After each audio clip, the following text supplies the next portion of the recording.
Hey guys, in this video, I will show you how to use lip sync in Higgsfield. All right, let's begin.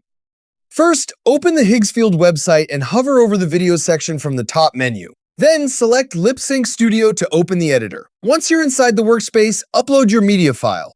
You can use either a photo or a video. For the best results, use a clear front-facing image or a steady video with good lighting and a visible face.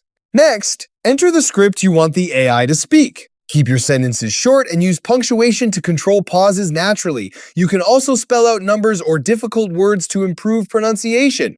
After that, add a prompt describing the background, lighting, mood, and style of your scene. Then choose a model that matches your preferred look, whether realistic or stylized. Now set the video duration and resolution based on your script length and platform requirements. Once everything looks good, click Generate. Higgsfield will process your media and create the lip-synced video. So that's basically how you can use lip sync in Higgsfield. That's it for this video. Thanks!